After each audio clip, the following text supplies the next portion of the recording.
nós alimentarmos essa ideia que a democracia e a execução de fundos comunitários... É o que faz o Presidente.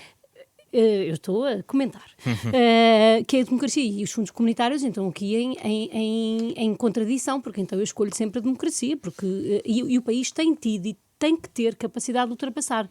Tem efeitos, termos 2 vezes eleições, 2 períodos longos de governos em gestão durante a aplicação do PRR, claro que tem, mas nós temos que ter a capacidade de os ultrapassar.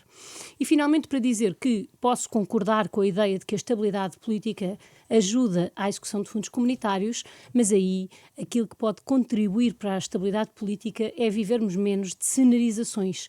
Este não é o tempo de nos pronunciarmos sobre o orçamento para 2025, ele será discutido na Assembleia e depois promulgado ou não pelo Sr. Presidente da República. Mas, portanto, desligar essas duas questões. Por um lado, porque nós temos capacidade de executar os fundos e é isso que temos mostrado ao longo das últimas décadas e vamos voltar a mostrar.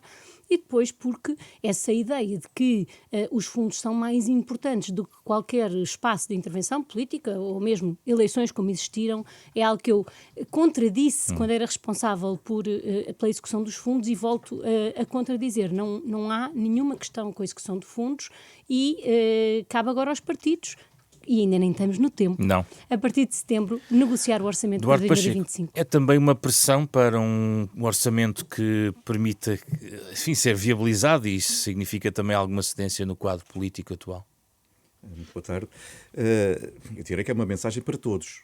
E o Presidente da República tem moral para fazer este alerta, porque quando foi líder da oposição, e era o Engenheiro Guterres, Primeiro-Ministro, o então líder do PSD, Marcelo Rebelo de Sousa, disse: o objetivo do euro é tão importante que eu, mesmo sem olhar para os diferentes orçamentos e discordando da política concreta que está por trás, nós vamos viabilizar esses orçamentos com essa meta que para nós é nacional, a adesão ao euro.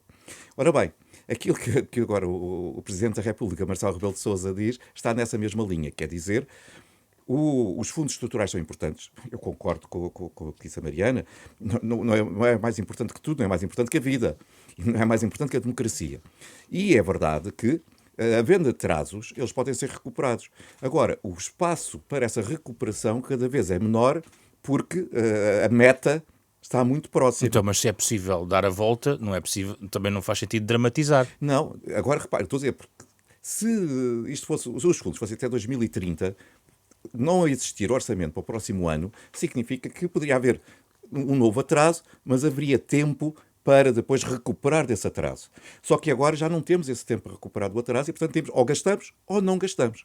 E por isso há uma pressão para todos. O Governo tem que ter capacidade de apresentar um orçamento que possa merecer a confiança, mas, por outro lado, os partidos da oposição têm que ter esta mensagem nacional também presente quando o tiverem a votar, sabendo que, se ele não for aprovado, mergulharemos numa crise e que provoca sempre adiamento de decisões. Estamos a 5 meses do orçamento, teremos muito ainda certamente para falar até lá. Vamos falar da imigração. Mariana Vieira da Silva, muitos casos convergem neste tema no plano nacional. Já vamos à questão europeia. Temos longas filas de imigrantes que tentam regularizar a sua situação. Sabemos que há 400 mil casos em lista de espera, no fundo, para a sua regularização. Há migrantes a viver em tendas no centro de Lisboa e há também casos também de imigrantes que são alvo, nomeadamente, por exemplo, no Porto, recentemente, de violência. A questão aqui é o que é urgente fazer do ponto de vista da imigração, lembrando também, como ouvimos há pouco, que o Governo está a ouvir os partidos para depois apresentar o seu plano de ação para resolver os problemas da regularização de imigrantes. Bom, eu diria que o que é urgente fazer é não misturar problemas e não criarmos com o nosso ruído maior dificuldade na resolução deste problema. Nós tivemos nos últimos anos, como aliás em todos os períodos de crescimento económico significativo que o nosso país teve, e os últimos anos foram de crescimento económico, um grande aumento de migrações para Portugal. E qualquer inquérito do INE feito às empresas e a qualquer assunto nos diz que uma das dificuldades que as nossas empresas sentem é a falta de mão de obra e que precisam de mão de obra. E por isso nós não devemos alimentar nenhuma ideia de que esta vinda das pessoas para o nosso país é responsável nem por dimensões de violência, porque não há nenhuma evidência que assim seja, nem devemos dizer que ela acontece principalmente por decisão política, porque isso também não é verdade.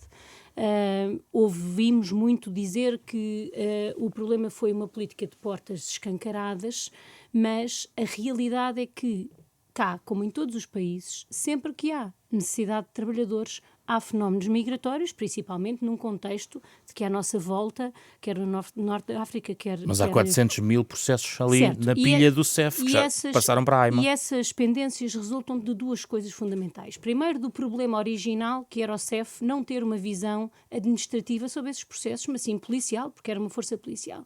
E depois, porque durante 2 anos nós fomos prolongando as autorizações e validando as autorizações pendentes por causa da pandemia, como aliás fizemos também à nossa documentação, aos nossos cartões de cidadão e tudo mais.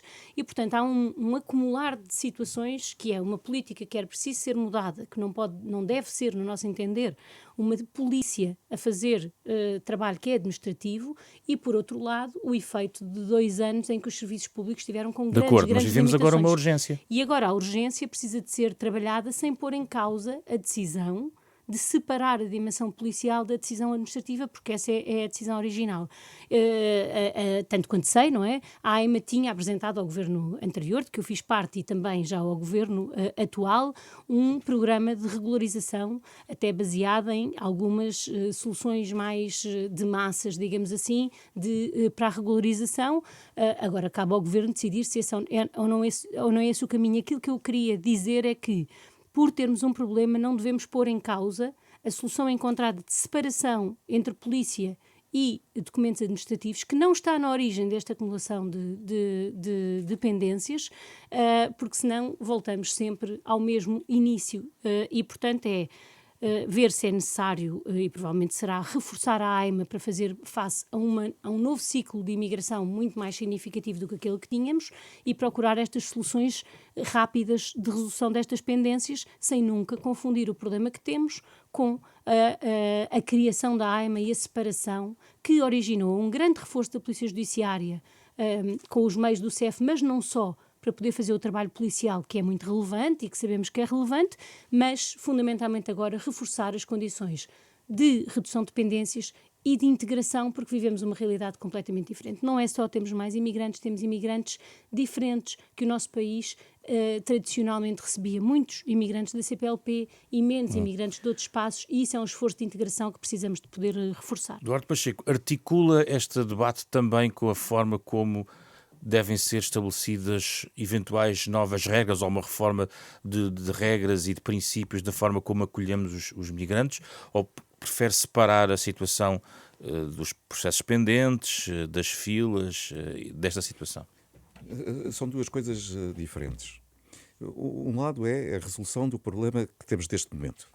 E aí eu concordo que a separação entre os dois campos, o campo policial e o campo administrativo, é, porventura, a forma mais eficaz de resolvermos a componente administrativa que era desprezada no modelo anterior.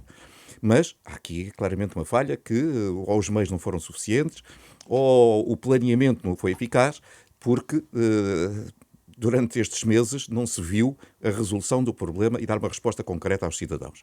E os cidadãos merecem uma resposta, sejam eles nacionais, sejam eles estrangeiros.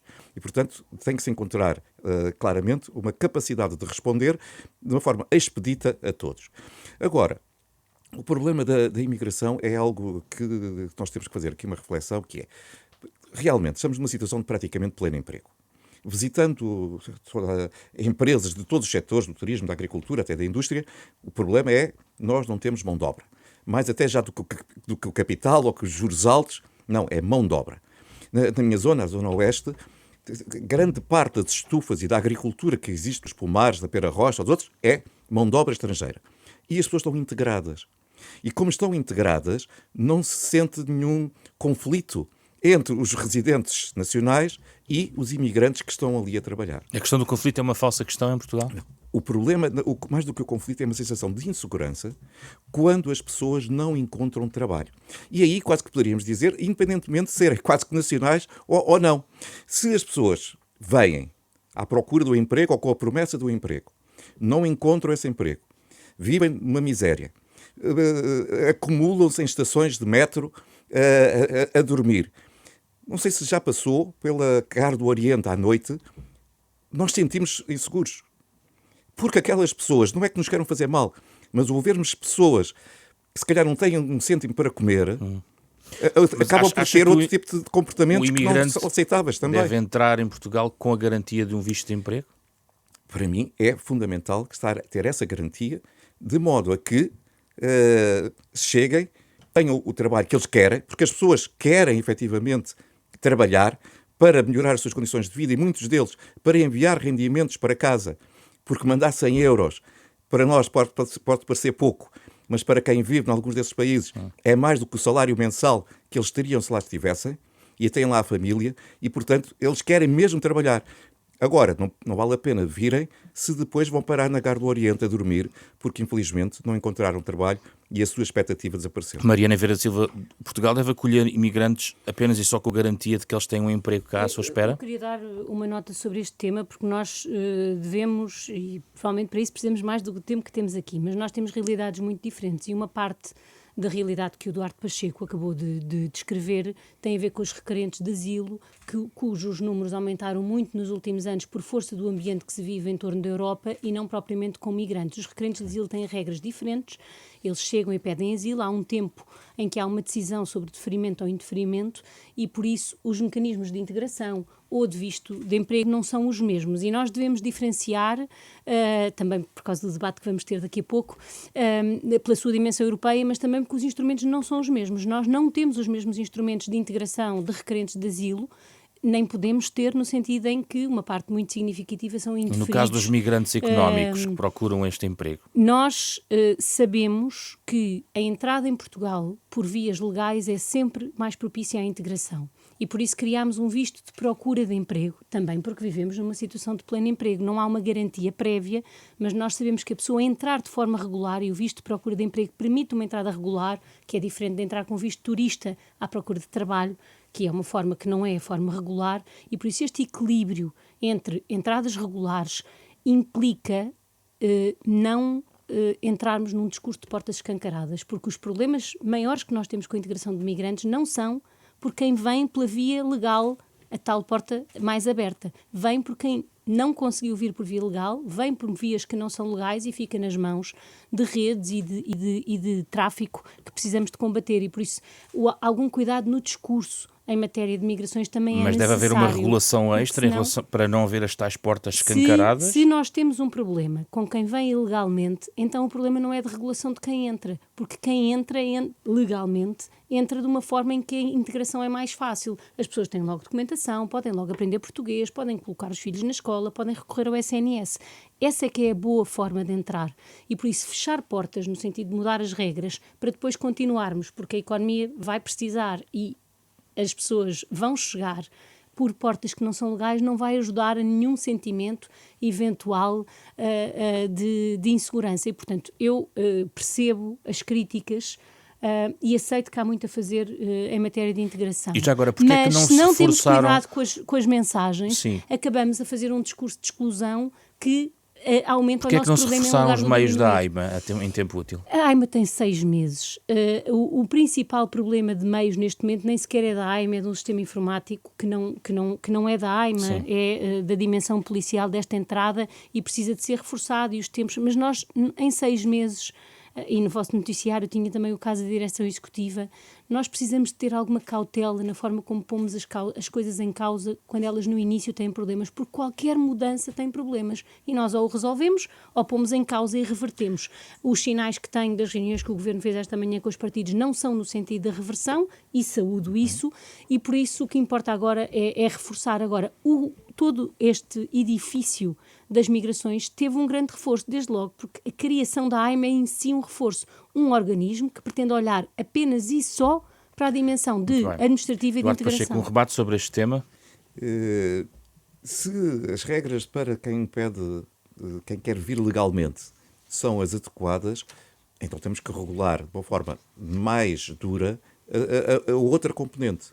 Porque a outra componente significa que falando até no aspecto europeu, mas também nacional, que as pessoas vêm entrando ilegalmente para depois a ficar acampadas. E se é assim, tem que se identificar e encontrar soluções. Ou conseguimos integrá-las no mercado de trabalho, ou têm que voltar à sua casa. Porque se entraram ilegalmente, se eu entrar em casa de alguém ilegalmente, ou sou aceite, ou sou obrigado a sair. E isso tem que estar em cima da mesa. Vamos à dimensão europeia deste debate. Euronet Plus. Ainda ao mesmo tema, agora na perspectiva europeia, é um tema central na discussão europeia, agora também caminho das eleições para o Parlamento Europeu. Contamos agora com a entrada em antena aqui do eurodeputado do Bloco de Esquerda, José Gusmão. Bem-vindo, José Gusmão, de forma remota aqui nesta conversa. O Bloco de Esquerda criticou o Pacto de Migração e Asilo. A questão que se coloca agora é, e o que fazer? Já era um acordo de mínimos, digamos assim, entre as maiores famílias políticas. O que é que deve ser prioridade deste ponto de vista no próximo ciclo legislativo? Bom, antes de mais, quando se fala do Pacto das Migrações como um acordo de mínimos, é preciso discutir mínimos do quê?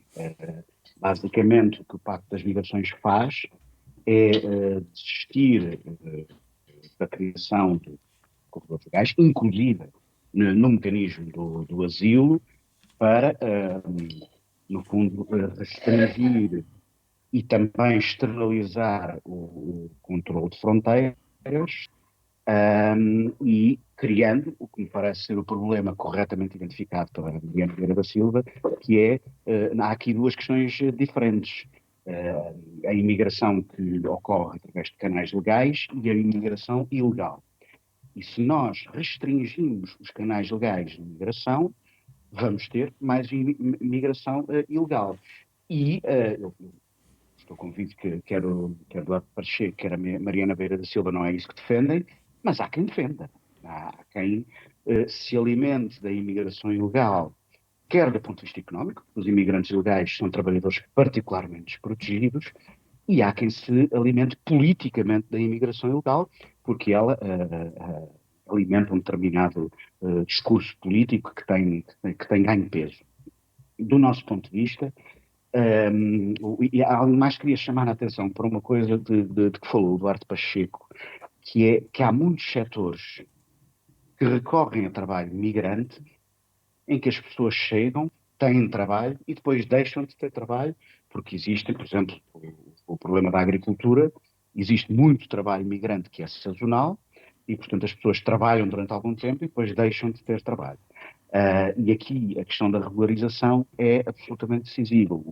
Por isso é que a regularização tem sido o nosso grande enfoque, porque ela permite também resolver outros problemas associados à integração dos migrantes e às alterações no perfil dos imigrantes a que temos assistido, nomeadamente na questão da língua. Nós temos atualmente um dispositivo muito insuficiente para o ensino da língua às comunidades migrantes, e esse é um problema que depois se torna decisivo a vários níveis. Em primeiro lugar, na capacidade que os trabalhadores imigrantes têm de se inserirem na sociedade portuguesa, para já de proteger os seus próprios direitos, de saberem ler um contrato de trabalho, de saberem ler um contrato de trabalho, etc., seja também a forma como são percepcionados pelas pessoas que já cá vivem, porque a barreira da língua é uma barreira muito difícil de vencer. Já volto a si, José Gusmão. Mariana Vieira da Silva, quando falei do acordo de mínimos, sublinhava sobretudo que muita gente não está agradada, inclusivamente aqueles que eventualmente subscreveram o pacto, e de que, enfim, foi muito difícil chegar a este entendimento e não agrada naturalmente aqueles críticos, mas também a alguns que subscreveram. E desse ponto de vista, o que é que se pode fazer com este instrumento na mão? É preciso reforçá-lo, reformá-lo, implementá-lo? Qual é a prioridade nos próximos anos? Bom, é um acordo de mínimos e estar na União Europeia, enfim, como o José Guzmão bem sabe, tem sempre implicações de negociação muito alargadas. Mas se não acrescentasse nada ao que temos, nós não tínhamos a extrema-direita. Quando ganha eleições, a primeira coisa que diz é que quer que o seu país saia desse acordo e, portanto, é um acordo de mínimos que tem algumas dimensões de melhoria face ao que tínhamos, nomeadamente do reconhecimento e da clarificação de alguns conceitos, e de um olhar para quem arrisca a sua vida em procura de uma vida melhor distinto, mas tem muitas limitações. E a principal limitação tem, quanto a mim, a ver com a forma como toda esta discussão é sempre tida a propósito de fronteiras e é pouco tida a propósito da dimensão social.